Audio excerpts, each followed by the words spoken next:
In the final year, I have not even read textbooks, let standard books alone. वो 23 जून को मैंने कोई एक जीटी दे दी। देखो, एग्जाम क्रैक करना अच्छे रैंक से एक चीज है, और ब्रांच चूज करना एक अलग ही चीज है। आपकी नो मैटर कितने भी अच्छी रैंक आ रही है कि 1.5 मंथ्स बहुत डिफिकल्ट रहे, जहाँ पे मुझसे कुछ पढ़ाई नहीं हो पाई। लेकिन वो सबसे ज्यादा डिफिकल्ट जो पीरियड रहा मेरा, जुलाई अगस्त में। डेम्स ले लीजिए, भाटे ले लीजिए, प्रेपेडा ले लीजिए, जितने भी प्लेटफॉर्म है आप दे सकते हैं, इवन डॉक्टर ट्वेल्व दे लीजिए। फिजियोलॉजी में शंभुलिंगम, फिर पैथोलॉजी में not Robins but Ramdas. Jasmine भाई ने एक चीज भी बोली थी कि जब आप अपने डेथ बेड पे हो, तब आपको ये दिमाग में आना चाहिए कि नहीं, मेरा सोर्स ऑफ प्रिपरेशन तो मार्केट में जो भी सारे हैं वही सब थे मेरे, ऐसा कोई सिंगल सोर्स नहीं था। स्टडी पार्टनर होना अच्छी बात है या वो डिस्ट्रैक्टिंग है? Hello, my name is doctor Jasmin Prajapati from GIMS medical college Gandhinagar. With us is doctor Matish Solanki, NEET PG topper, INICET topper. Welcome you in this talk, unbiased interview with us, Dr. Matish Solanki. Welcome. Thank you, Jasmine bhai, for giving me this opportunity to guide our juniors and share my journey with you all. My name is Dr. Matish Solanki. I have done my MBBS from BJMC Ahmedabad, and I am from 2018 batch. Okay, so this is your internship attempt, right? Yes, Yes. yes. Okay. And your NEET PG rank, first we'll talk about INSET rank, is your 4.8K, 4,800 rank. Yes, Yes. And then yes, you yes, improved in NEET PG, it's your 1,461. yes, correct. So, first of all, congratulations for this journey. And Thank you you have so much. improved so much from your INSET rank to what we can say is INSET to NEET PG. Okay. So, is it your Hmm. target INSET or NEET PG? Initially, my target was INI-CT as I wanted to crack AIIMS Delhi. But as things didn't go well initially, the only thing which was left after INI-CT was NEET. And it was not that far away. It was just 1 month away. So it didn't bring that much change in my preparation. So yeah, initially as INI-CT was early on, so initial goal was INI-CT definitely, yes. Okay. uh, how how you started your preparation? मतलब initially जब आपने अपनी preparation start की तो हर एक की एक journey में कोई सीनियर का गाइडेंस या कोई टीचर का गाइडेंस रहता है कि हाँ मुझे इनके जैसे क्रैक करना है एग्जाम, या कहीं से कोई मोटिवेशन Hmm. मिलती है कि मुझे ये करना है, या कलीग से सुनने मिलता है कि हाँ मुझे ये ब्रांच में जाना है या ये कॉलेज से करना है. जैसे when you start you you given the NEET UG, तो at that time also you have your target. तो ऐसे ही अपने नीट पीजी या आईएनएसएट में आपका कहाँ से जर्नी स्टार्ट हुई? Actually, the journey started when I started coming to library. वहाँ पे मेरे सीनियर होते थे डॉक्टर हर्ष कंसाग्रा और डॉक्टर अरुण जैन। तो उनको देख के मतलब मुझे ऐसा लगा कि लाइक इस लेवल की प्रिपरेशन करनी है। अगर इस लेवल का फोकस सही है, अगर आपको अगर आप कोई चीज का डिजायर करते हो, कोई चीज का, कोई भी चीज का, तो आपको ये लेवल के एफर्ट्स डालने पड़ते हैं। तो not just in preparation phase, but they मतलब इतने अच्छे थे वो नेचर वाइज भी, है कि मतलब you just connect with them so well के they become your ideal. Okay, so you have talked about like Dr. Harsh and Dr. Anu. I think they are also NEET PG toppers, right? Yes, Uh, exactly. Yes. Dr. Harsh Kansagra got AIR of 58 in NEET PG, while Dr. Arun got AIR of 377. okay, so they are your guidance Hmm. initially from the starting to end, Yes, exactly. right? Yes, from Okay. the starting to end. Yes. तो हर हर एक जब preparation start करते हैं तो हर एक interview में देखते हैं कि हाँ स्टैंडर्ड बुक्स पढ़नी ही पढ़नी है. So is it necessary to read all the standard books? Have you read all the standard books? No, actually, not the standard books. In the final year, I have not even read textbooks. Leave standard books alone. तो जो first और second year में अपने पास ऐसा था नहीं, अभी तो ट्रेंड आ गया है कि फर्स्ट ईयर से ही लोग मेरो या कोई और प्लेटफॉर्म यूज कर रहे हैं। बाकी मेरे टाइम पे फर्स्ट एंड सेकंड ईयर पे लाइक यूजुअल टेक्स्ट बुक जो पढ़ते हैं हम लोग, केडी त्रिपाठी या फिर फिजियोलॉजी में शंभुलिंगम, फिर पैथोलॉजी में नॉट रॉबिन्स बट रामदास। फिर ओके। माइक्रोबायोलॉजी में माइक्रोबायो में कही थी। अपूर्व शास्त्री, अपूर्व शास्त्री एंड अपूर्व आनंद नारायण। शास्त्री और यस यस आनंद यस। नारायण, यस, हाँ। हाँ, तो ये सब टेक्स्ट बुक जो यूजुअली होती है वो पढ़ी। उसके बाद तो क्या बोलते हैं, फाइनल ईयर में तो कोई टेक्स्ट बुक नहीं पढ़ी, जस्ट नोट्स ही पढ़े। Okay, so first of all, guys, we are hmm. not promoting any platform here. It is just hmm. unbiased. Whatever the preparation, whatever the textbook he had written in his preparation, so we will not advise you. We will just want कि आप लोगों को एक basic concept मिले कि हर चीज एक ही तरीके से नहीं हो सकती। हर एक की अपनी एक जर्नी होती है और एक अलग तरीके से भी प्रिपरेशन हो सकती है, तो कुछ चीजें ऐसी हो ऐसा जरूरी नहीं है। तो नेक्स्ट टू द पॉइंट कि स्टैंडर्ड बुक पढ़ना जरूरी नहीं है। तो आपने अपनी प्रिपरेशन का अपना जो सबसे मेन सोर्स ऑफ प्रिपरेशन, जो सबका सबसे मोस्ट इम्पोर्टेंट थिंग होती है कि हमने सुना है कि एक ही पॉइंट से अपना एक ही सोर्स होना चाहिए प्रिपरेशन का। तो what is your source of preparation? मतलब मेरा सोर्स ऑफ प्रिपरेशन तो मार्केट में जो भी सारे हैं वही सब थे मेरे, ऐसा कोई सिंगल सोर्स नहीं था। बट बेसिकली फाइनल ईयर तक हाँ कह सकते हैं सिंगल सोर्स था, बिकॉज उसमें यूनिवर्सिटी एग्जाम में you can not go here and there कि ये भी पढ़ लिया वो भी पढ़ लिया। एमसीक्यू एग्जाम में where in the vast course is there, तो आपको एक फोमो टाइप रहता ही है कि ये कर लो वो कर लो। तो फाइनल ईयर तक ये I can say that I did only Prep Ladder. उसके सारे मेन वीडियोस और मेन नोट्स मैंने फाइनल ईयर तक करी। इंटर्नशिप के शुरू वाले फेज में I was doing rapid revision of Prep Leader, but some short subjects I did from BTR, some subjects I did from DBT, some subjects का Marrow का rapid revision. तो इस तरह से बहुत ऑलमोस्ट सारे सोर्स मैंने कुछ ना कुछ उसमें से यूज किया है, ऐसा है। ओके।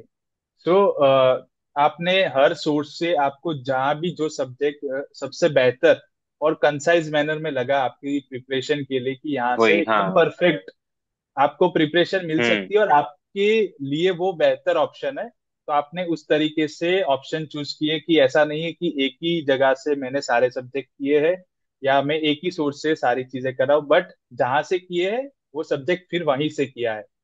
एम आई राइट? कुछ सब्जेक्ट्स में यस, कुछ सब्जेक्ट्स में नहीं। बिकॉज जब तक मुझे ऐसा लगा नहीं कि मुझे यहाँ से क्लैरिटी आ रही है ये सब्जेक्ट से, तब तक मैंने सोर्स चेंज किया है। मे बी ये थोड़ा नहीं होना चाहिए ये वाली चीज, लेकिन अभी मार्केट में इतनी सोर्सेस थे, तो ऐसा लगता था कि नहीं, ये मेरा सब्जेक्ट्स अगर वीक है तो वीक इसकी वजह से है क्योंकि मेरा सोर्स सही नहीं है। मे बी ये दिमाग में रह जाता था। तो उसमें भी मैंने सोर्सेज कई चेंज किए कुछ कुछ सब्जेक्ट्स में, जो मेरे वीक रहे, नॉट इन स्ट्रॉन्ग सब्जेक्ट्स, जिसमें वीक रहे उसी में मैंने सोर्स उसमें भी चेंज किए, सब्जेक्ट्स में भी। तो हम ये कह सकते हैं कि आपको शायद वो पॉइंट ऑफ व्यू से सही नहीं लगा, तो आपने एक पॉइंट ऑफ व्यू चेंज किया और उसको फिर स्टेबल किया, right? Yes. Okay okay. So और एक सबसे बड़ा मिसकंसेप्शन होता है कि PYQ versus PYT. As you have gone hmm. Through this कि पीवाई क्यू रट देने हैं कि पीवाईटी रट देने हैं, तो क्या जरूरी है? पीवाई क्यू ज्यादा जरूरी है या पीवाईटी ज्यादा जरूरी है? उसका क्या लॉजिक है? देखिए, सबसे पहले तो जो पीवाई क्यू कोई भी प्लेटफॉर्म में जो बताते हैं वो बहुत ही बायस्ड मैं तो कहूंगा कि होते हैं। बिकॉज इन रियल सिनेरियो मैंने नीट पीजी दी, मैंने आईएनआई सीटी दी, मैंने देखे क्वेश्चंस के एक्चुअल क्वेश्चंस क्या थे। और फिर जब वो रिकॉल बेसिस पे अगर कोई प्लेटफॉर्म पुट कर रहा है तो उसमें बहुत वेरिएशन आ जाता है, ऑप्शंस में वेरिएशन आ जाता है, क्वेश्चन की लैंग्वेज में वेरिएशन आ जाता है। तो मतलब ये सेंस में ही पीवाई क्यू का कोई मैटर, कुछ मैटर नहीं करता अगर आप इस तरह से बात करें तो एक्चुअली में it is PY, it is which you have to focus on, because and उसमें भी किस तरह से कि अगर कोई टॉपिक है, जैसे कि इंटरसेप्शन की अपने बात कर लेते हैं, तो उसमें ऐसा है कि अगर आप कोई क्वेश्चन कर रहे हो कोई भी प्लेटफॉर्म से, तो ऐसा नहीं कि उसके नीचे जो एक्सप्लेनेशन दिया है वो कर लिया यानी हो गया। कई बार ऐसा होता है कि कुछ ज्यादा ही एक्सप्लेनेशन दे देते हैं जिससे जो कोर पॉइंट्स होते हैं वो मिस आउट हो जाते हैं। तो कभी कभी ऐसा होता है कि ज्यादा चाहिए होता है वो टॉपिक में से, लेकिन कम लिखा हुआ होता है। तो इट इज बेटर कि अगर आपको कुछ लग रहा है कि ये टॉपिक इंपॉर्टेंट है, तो better to go on and read that topic from your notes. Okay, that means के आपको क्वेश्चन बैंक या क्वेश्चंस आपको क्या बोलते हैं कि एक आपके लिए वो फोमो भी क्रिएट कर सकता है, और या फिर आपको यस, डिस्ट्रैक्ट भी कर एग्जैक्टली, सकता यस, हाँ। है, या फिर आपको ज्यादा सोर्स भी हम्म। दे सकता है, कम सोर्स भी दे सकता है। तो ये आपको खुद डिसाइड करना है कि इसका कोर इंपॉर्टेंट पॉइंट्स कौन सा है जो रिपीटेडली पूछे जा सकते हैं, या इसका point of view hmm. Change हो सकता है। ठीक है। और दूसरी एक चीज होती है कि क्या आपको लगता है कि आप क्योंकि अभी इंटर्नशिप हर जगह पे हेक्टिक हो चुकी है, ठीक है, तो आपने इंटर्नशिप के साथ वो प्रिपरेशन को कैसे टैकल किया है, और इंटर्नशिप की कुछ हाँ, देख। चीजें हाँ। आपको हेल्प करी है? जैसे कुछ होते हैं कि भाई हमने कुछ ऐसे केसेस देखे थे जिसको मुझे एक्चुअल एग्जाम में तब फायदा हुआ, जीटीज में फायदा हुआ, तो उसके बारे में बताइए। इंटर्नशिप में देखिए, बीजेएमसी अहमदाबाद में तो मतलब काफी चिल रही है। और उसमें ऐसा है कि जब हमारे टॉपर्स, इमीडिएट सीनियर्स का जब इंटरव्यू मैंने एक बार देखा था, तब उन्होंने एक चीज कही थी कि बाकी सब कॉलेजेस के कंपेयर में हमारी कॉलेज में इंटर्नशिप काफी चिल है। तो जब आप ऐसा सेंटेंस सुनते हो तो मेरे दिमाग में एक चीज आई थी कि I have to take advantage of this thing, कि दूसरी कॉलेज वाले अगर ज्यादा मेहनत कर रहे हैं, इंटर्नशिप में कम टाइम मिल रहा है, तो उसका एडवांटेज मेरे को लेना है। और जब जब मेरे को टाइम मिलता था इंटर्नशिप में ड्यूटी के अलावा, तो उसको मैं एज अ बोनस गिनता था कि अगर वो मैं कहीं दूसरी कॉलेज में होता तो ये फ्री टाइम मेरे को नहीं मिलता, तो ये टाइम मेरे को अच्छे से यूटिलाइज करना है। कई बार ऐसा होता है कि आप ड्यूटी के अलावा टाइम यूटिलाइज नहीं कर पाते अच्छे से, लेकिन ये मैंने स्ट्रेटेजी इस तरह से रखी थी कि बोनस वाली टाइम की, कि नॉर्मली जो पढ़ना है वो पढ़ना है, लेकिन बोनस वाला रख के अगर आप पढ़ रहे हो तो एक आपको एक एडेड एडवांटेज लगता है कि नहीं, आप एक्स्ट्रा कर रहे हो बाकी सब भीड़ के मुताबिक ऐसा। ओके। तो आपकी एक तो कोई ये है इंटर्नशिप, और फिर हम्म। अच्छा, और कोई आपको ऐसा हेल्प किया हो कि ये इंटर्नशिप की वजह से, या सीनियर ने कुछ गाइडेंस दिया उसमें, वहां से आपका कुछ पॉइंट ऑफ व्यू खुला हो, प्रेजेंस ऑफ माइंड खुला हो? एक्चुअली ऐसे ऐसे कहते हैं कि इंटर्नशिप में अपने को केसेस जो दिखेंगे या प्रैक्टिकल जो चीज करेंगे तो उससे थोड़ा फायदा हो सकता है नीट में, लेकिन मेरे लिए ऐसा कुछ था नहीं एज सच। बिकॉज इंटर्नशिप करते करते भी दिमाग में एमसीक्यू ही घूमते रहते थे, तो जो प्रैक्टिकल एस्पेक्ट था उसमें फोकस तो मेरा तो रहा नहीं है। तो इसके अलावा एक चीज, एक पॉइंट आया था जब मेरी सर्जरी की पोस्टिंग थी। तो सर्जरी की पोस्टिंग में चीज ये हुई कि उसके पहले मेरी इंटर्नशिप काफी लाइट रही थी, और सर्जरी एकदम हैवी आ गया था जो मैंने एक्सपेक्ट नहीं किया था। मतलब one of the most heaviest unit था सिविल हॉस्पिटल में जो मुझे सर्जरी में मिला। तो वो 1.5 मंथ्स बहुत डिफिकल्ट रहे जहाँ पे मुझसे कुछ पढ़ाई नहीं हो पाई। लेकिन वो सबसे ज्यादा डिफिकल्ट जो पीरियड रहा मेरा जुलाई अगस्त में, उसके बाद की इंटर्नशिप मुझे लगी ही नहीं कि मतलब ये इंटर्नशिप नहीं है, कुछ भी नहीं है ये, वो 1.5 मंथ्स के आगे। तो जो सर्जरी का पीरियड रहा मेरा बहुत टफ था। उसके बाद का इंटर्नशिप मैं कहूंगा ही नहीं कि इंटर्नशिप अटेम्प्ट थी, मेरे लिए ऐसा ही था एकदम सब फ्री टाइम ही है। तो ये रहा है कि ये एकदम अलग पॉइंट था मेरा सर्जरी की पोस्टिंग वाला ये इंटर्नशिप में। ये this is the initial time of the internship, right? The yes, starting of the yes. Internship. तो मतलब कि जो यस। शुरुआत में आपने हार्ड इंटर्नशिप कर ली, थोड़ी हेक्टिक, तो उसकी वजह से आपको हम्म। बाकी इंटर्नशिप का बाकी का टाइम नेक्स्ट टाइम आपको थोड़ा इजी लगा, तो आप इजी उसको लगा। अच्छे यस से यस। यूटिलाइज कर पाए। तो ये चीज भी एक हम्म। सीखने वाली बात है कि कुछ हार्ड चीजें आपके लाइफ में इसीलिए होती है कि आपको वहीं से कुछ सीख लेके जाना है आगे, और आपको आपको उसको यस इम्प्रोवाइज एग्जैक्टली। करना है, right? Okay, one of the we have talked before in our चाय पे चर्चा, we like used to be senior junior, तो हमने एक चीज देखी हम्म। थी कि he used to do a lot of MCQs. I think you have yes solved all the Q bank of the Marrow, right? Yes, I have solved all 829 modules, and I have solved that right in I guess August September only. तभी मेरे सारे modules हो गए थे, सितंबर तक ही मेरे सारे modules हो गए थे आई गेस। उसके बाद मैं बस रिवाइज कर रहा था। लाइक उसमें ऐसा है कि मेरा main source of preparation was marrow for solving questions. Because जो क्वेश्चंस करने के बाद जो उसका रिकॉर्ड रहता है with updating of the version, वो कोई और प्लेटफॉर्म में नहीं रहता। तो ये सोच के मैंने मैरो का क्वेश्चन बैंक किया। और उसमें फिर उसका इंटरफेस ने वो सब इस तरह से है कि आप क्वेश्चंस गलत करते हो या टॉपिक इंपॉर्टेंट है, तो वो आपको कस्टम मॉड्यूल्स में ऐसे सब जगह पे ज्यादा देखने को मिल सकता है।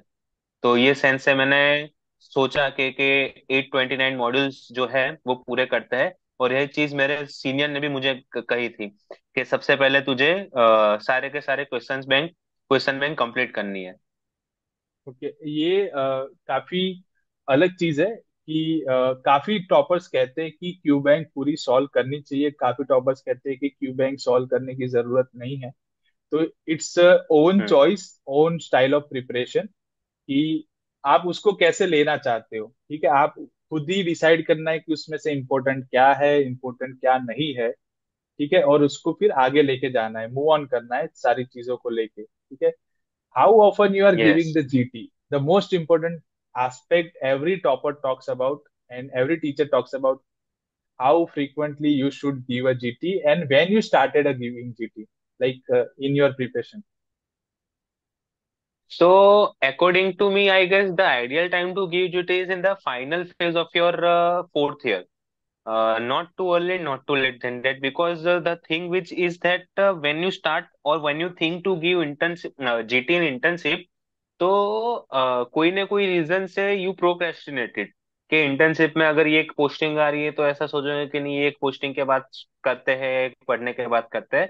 लेकिन फाइनल ईयर के एंड वाले फेज में क्या है, यू यू आर मतलब 80 to 90% already prepared with your 7 subjects of final year. मतलब मेजर चंक है ये, मेडिसिन का, सर्जरी का, ऑप्स गायनेक का, पीडियाट्रिक्स, बहुत मेजर चंक होता है ये। तो ये आपका फाइनल ईयर में क्लियर हो जाता है। तो आपके दिमाग में पहली बात ऐसा कभी रहता नहीं है कि यार मेरा थोड़ा कोर्स कंप्लीट हो जाए उसके बाद जीटी देता हूँ। तो फाइनल ईयर के एंड वाले फेज में जब आपकी यूनिवर्सिटी एग्जाम आ रही हो, उसके आई गेस 2 महीने पहले एक जीटी या 2 जीटी आप दे सकते हो ऐसा। वो मेरे हिसाब से सबसे आइडियल टाइम रहता है।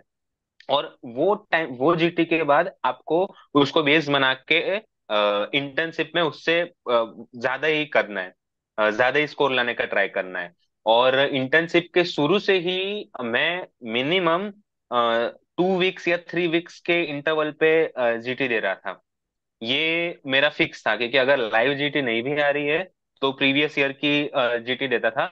लेकिन 2 और 3 वीक्स पे ये रूटीन मेरा फिक्स रहता था कि ये वीक पे इतने टाइम पे देनी है। और ये जीटी देने के बाद मैं अपना स्कोर मेरे कंपेनियन पार्टनर से मेरे फ्रेंड से बताता था, देख मेरा ये स्कोर आया, ये दो दो वीक बाद मैंने जीटी दे, मेरा ये स्कोर आया। तो इसकी वजह से क्या, एक रूटीन भी बन जाता था जीटी देने का। ऐसा नहीं क्योंकि मोनोटोनस नहीं होता था।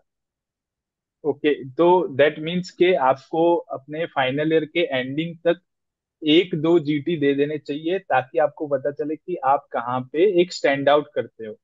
ठीक है, टू स्टैंड हंड्रेड करते हो, क्वेश्चन यस एग्जैक्टली। स्टैंड करते हो, और उसके बेसिस पे जब आप हम्म। अपना, क्योंकि आपने 4 साल तक कुछ ना कुछ तो पढ़ाई करी है, तो आपको एक बेस पता चलता है कि आप कहाँ स्टैंड आउट करते हो।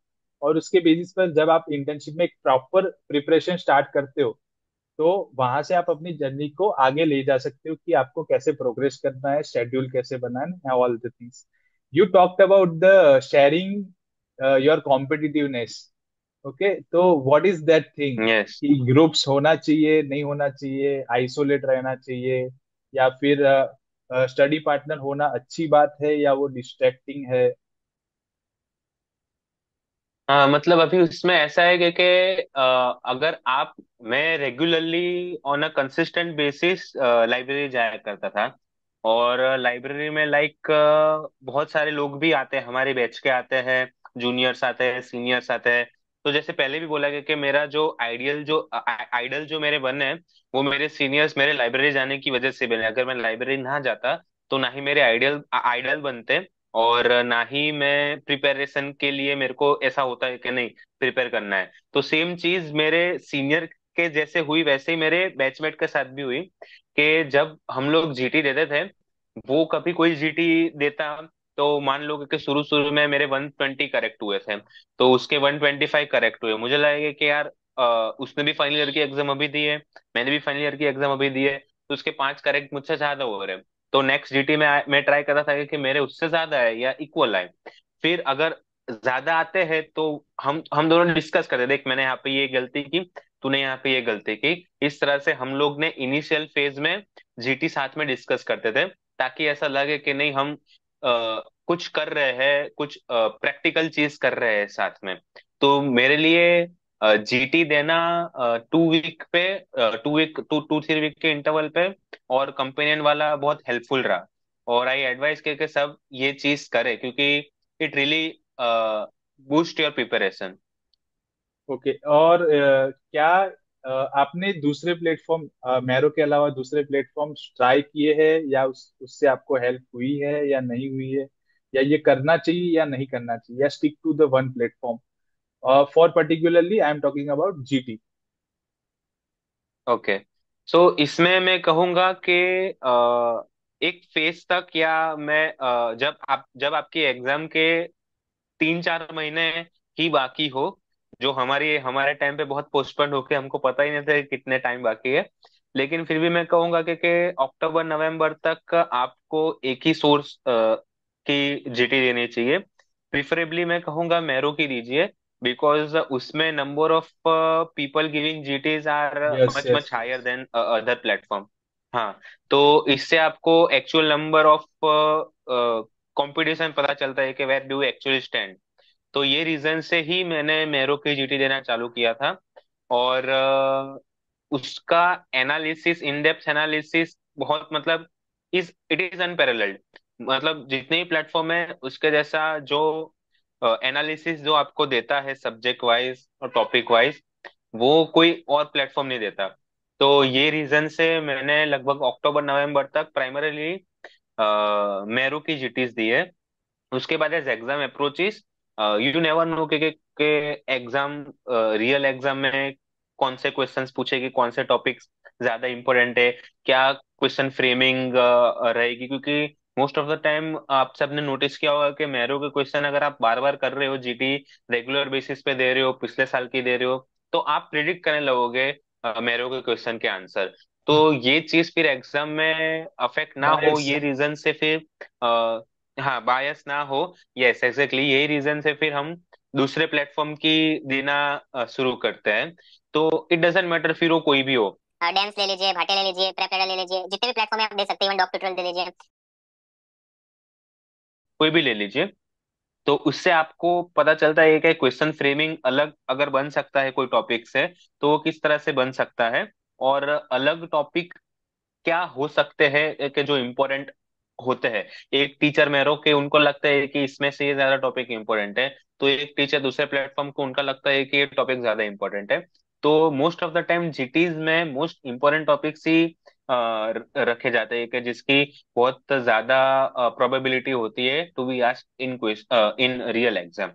तो जीटीज तो मैं तो कहूंगा कि जितने ज्यादा हो सके उतने प्लेटफॉर्म की दीजिए, टूवर्ड्स द एंड ज्यादा बेटर रहेगा।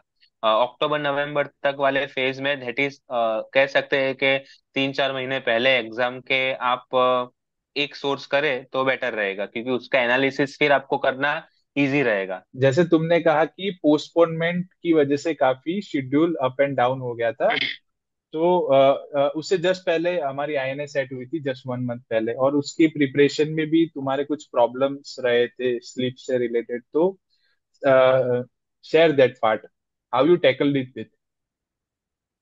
हाँ तो एक्चुअली INI-CT के टाइम पे ऐसा हुआ था कि मुझे चाहिए थी थोड़ी चिल ब्रांच एम्स दिल्ली में। और जीटीज में उस टाइम पे अप्रैल एंड और मई की बिगिनिंग में काफी अच्छे मार्क्स आ रहे थे मेरे, अंडर 100 अंडर 200। तो मेरे प्रिपरेशन वाइज थोड़ा कम कर दिया था करना। और इसके ऊपर एग्जाम के एक दिन पहले मुझे नींद भी नहीं आ रही थी अच्छे से। तो मतलब जब अब हम सब ऐसा बोलते हैं कि try to give GT at 9, because 9 बजे से ही एग्जाम शुरू होती है। बट कोई ये नहीं कहता कि उठना कितने बजे।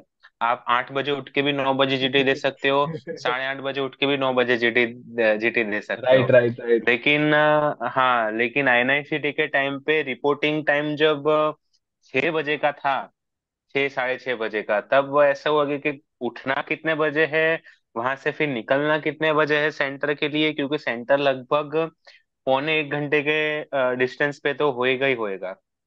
तो फिर उतने जल्दी उठना, उठने वाला तो किसी ने कुछ कहा नहीं था, ऐसा आइडिया ही नहीं था कि कितने जल्दी उठना भी पड़ेगा।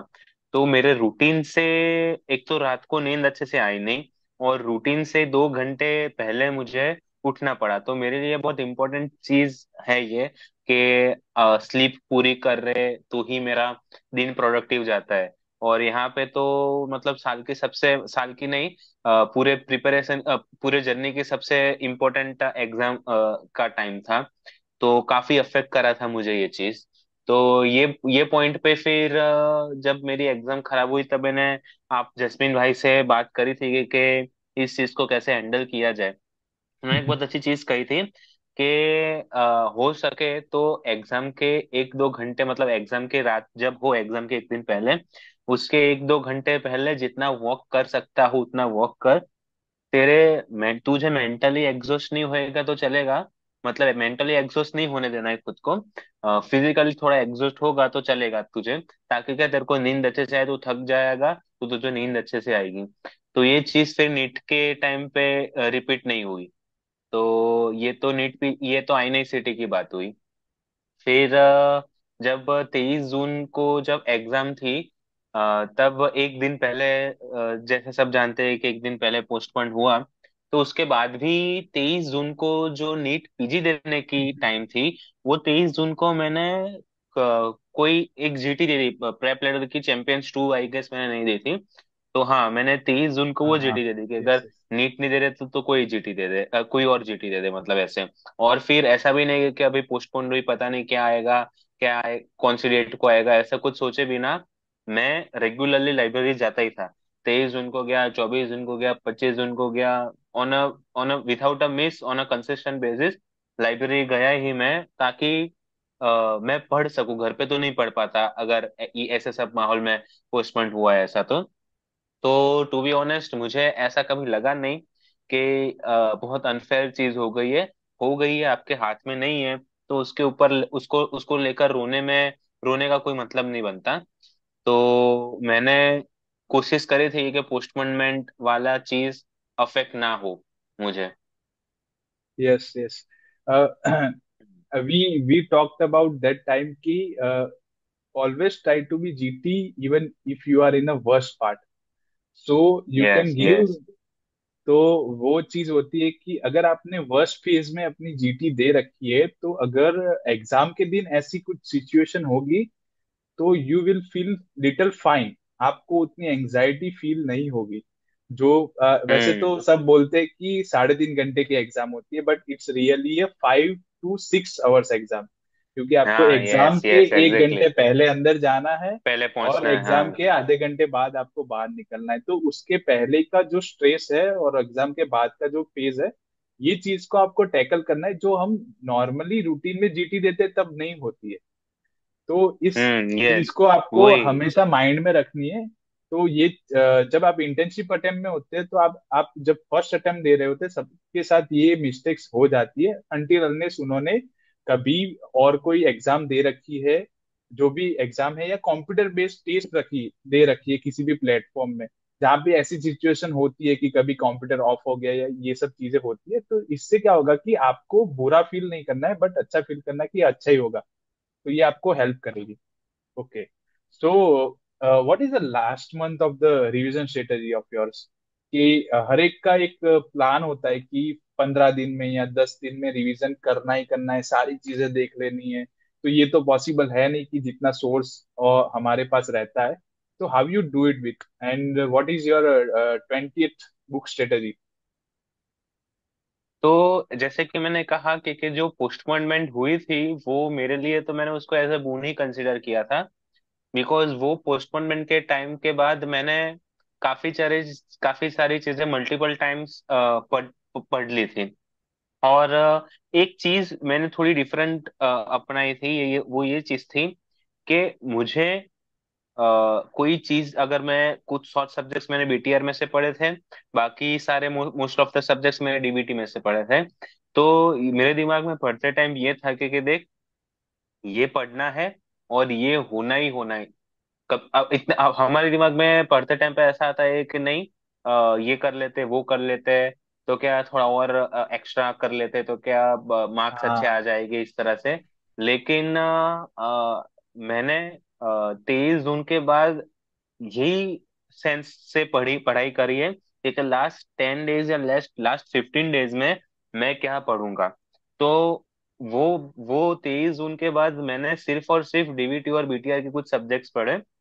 और इतनी बार पढ़े कि लास्ट में मुझे पढ़ने की जरूरत नहीं हुई। मुझे बस ऐसा हुआ कि मैं अगर वो चीज देख रहा हूँ तो मेरे को समझ में आ जा रहा है।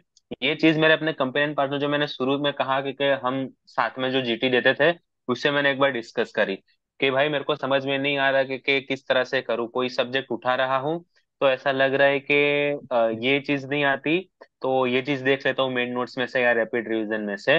तो उसने एक चीज बोली कि देख, कोर्स कंप्लीट कंप्लीट तो कभी ऐसे किसी का होने वाला है नहीं। होने तो वाला नहीं। अभी अभी सब्जेक्ट को पढ़ने का सोचने के बजाय, पढ़ने सब्जेक्ट को खाली रीड करना है, याद नहीं करना है, रीड करना है। इस तरह से सब्जेक्ट्स को पढ़, तो ही सब्जेक्ट कंप्लीट हो पाएगा। अगर याद करने के बेसिस पे पेजेस पलटेगा तो फिर कोई सब्जेक्ट, इवन शॉर्ट सब्जेक्ट भी कभी कंप्लीट नहीं हो पाएंगे। तो खाली नजर मार के कि हाँ ये चीज है, कि ये मिस आउट नहीं होनी चाहिए। तो लास्ट 10 या 15 डेज में मैंने वही चीज करी थी कि डीवीटी और बीटीआर इतनी ज्यादा बार किया कि मेरे को बस देखने से ही सब दिमाग में चिपक रहा था कि हाँ ये चीज ये है, ये चीज ये है। तो ऐसा रहा। और इसमें क्या है, towards the end make sure कि आप कोई कंसाइज सोर्स में से ही पढ़े। Even rapid revision at times को रिवाइज करना बहुत डिफिकल्ट हो जाता है।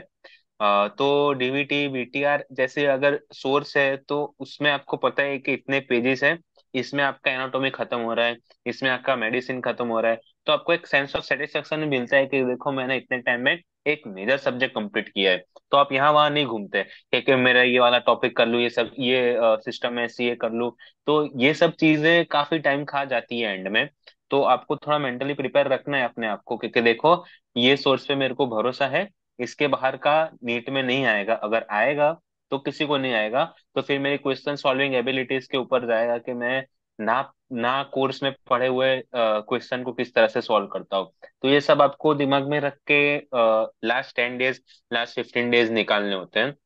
तो ये तो हो गई रिवीजन स्ट्रेटेजी। लेकिन रिवीजन स्ट्रेटेजी के साथ साथ मुझे एक सीनियर ने कहा था कि एग्जाम के दिन your 50% thing your 50, result depends on 50% of your knowledge and 50% how you solve the questions। तो जो 50% of how you solve the questions depends on how really is your mental state on the day of exam। और ऐसा नहीं है कि mental state को सही करने के लिए एक दिन पहले आप कुछ कर देते हो चमत्कार हो जाएगा, नहीं ऐसा नहीं होगा। ये चीज मैंने फिर जब पोस्टपोन्ड हुई, मेरे को नहीं पता था ये कि एग्जाम कब होगी, किसी को नहीं पता था। लेकिन मैंने ठान लिया था ये कि मैं 23 जून के बाद रेगुलरली मेडिटेट करूंगा। मैं सुबह 10 से 15 मिनट मेडिटेट करता था, और शाम में 10 से 15 मिनट मेडिटेट करता था। इससे जो आईआईटी के टाइम पे एंजाइटी के वजह से मेरी नींद जो पूरी नहीं हो पाई थी, वो एक फैक्टर कम हुआ था इससे काफी हद तक। और दूसरा कि जो मैंने वॉकिंग वाला जस्मिन भाई ने जो मेरे को एडवाइस किया था, वो मैंने अपनाया। तो इससे जो 50% ऑफ द पार्ट जो मेंटल स्टेट का जो आता है एग्जाम के दिन पे, वो कवर हो जाता है। कि you just don't have to study and think कि मैंने तो इतना ज्यादा पढ़ा था और मेरी ये रैंक क्यों कम आई, मेरे साथ अनजस्टिस हुआ है। तो ऐसा नहीं है, आपके मेंटल स्टेट के ऊपर भी काफी ज्यादा डिपेंड करता है कि किस तरह से आप काम डाउन होके एग्जाम के दिन आप क्वेश्चन सॉल्व कर सकते हो। Yes, true. सो कंक्लूजन इसकी काफी चीजें मैटर करती है, छोटी छोटी होती है, कि आपकी मेंटल स्टेट सबसे ज्यादा बेहतर रहनी जरूरत है। कि ज्यादा कितना पढ़ लोगे उसका फोमो, या आप उसके डिस्ट्रैक्शन में रहोगे, तो आप हो सकता है हम्म। कि एग्जाम के दिन गंदा परफॉर्म करो। ठीक है। Yes. The last and important question, which branch you want to take in the future? हाँ, basically I want surgical branch जहाँ ज्यादा लॉन्ग कर्व ना हो। मतलब ये थोड़ा डबल चीज हो गई, डाइसी चीज हो गई कि सर्जिकल ब्रांच में लॉन्ग कर्व वाला। लेकिन मुझे ऐसा प्रेफरेंस है ऐसा कि सेटल होना है थोड़ा जल्दी। सर्जिकल ब्रांच तो लेनी ही है, बिकॉज हैंड्स ऑन मिले ऐसा कुछ काम करना है। तो मैं ऐसा सोच रहा हूँ अभी फिलहाल के ऑर्थो कंसिडर कर सकते हैं ये सेंस में। और बहुत डिफिकल्ट रहा है, मतलब देखो एग्जाम क्रैक करना अच्छे रैंक से एक चीज है, और ब्रांच चूज करना एक अलग ही चीज है। आपकी नो मैटर कितनी भी अच्छी रैंक आ रही है, कितनी खराब रैंक आ रही है, ब्रांच चूज करना इज मतलब लाइक होल डिफरेंट गेम। तो उसमें गाइडेंस सीनियर्स का, जिन्होंने जिन्होंने प्रैक्टिकल चीजें देखी है, कि नॉट जस्ट पढ़ाई वाला फेज या एमसीक्यू वाला फेज जो मैंने जस्ट शेयर किया आपसे। मेरा फेज यही है, थियरी वाला फेज जो भी है। मेरे को प्रैक्टिकल एस्पेक्ट नहीं पता ब्रांच का। तो बेटर है कि इस टाइम पे काउंसलिंग के टाइम पे आप कोई सीनियर जैसे जस्मिन भाई है, उनको मतलब प्रैक्टिकल बहुत नॉलेज है क्योंकि how things actually work in the outside world, and कौन से ब्रांच की क्या वैल्यू है। तो ये चीज प्रैक्टिकल पर्सन से ही आप सीख सकते हो। तो ऐसा गाइडेंस उनसे भी लेना चाहिए फिर काउंसलिंग के टाइम पे कि किस तरह से ब्रांच देनी चाहिए, आपकी पर्सनैलिटी किस तरह से चूज करती है। तो मैं ये सब सोच के जस्मिन भाई से भी थोड़ा गाइडेंस लेके अभी फिलहाल ऑर्थो ऑर्थो का सोच रहा हूँ मैं। ओके। और इज देयर कि आपने ऑर्थो में काम किया और आपको ऑर्थो ब्रांच अच्छी लगी, या पढ़ने की वजह से अच्छी लगी? Is there something tricks in your mind? हाँ देखो, ऑर्थो इंटर्नशिप में तो एज आई सेड के बीजे में बहुत चिल रहा है। तो ऑर्थो की इंटर्नशिप तो मैंने करी नहीं थी, एक दिन भी नहीं गया था। बट मेरे बस दिमाग में आता है कि I identify myself as what.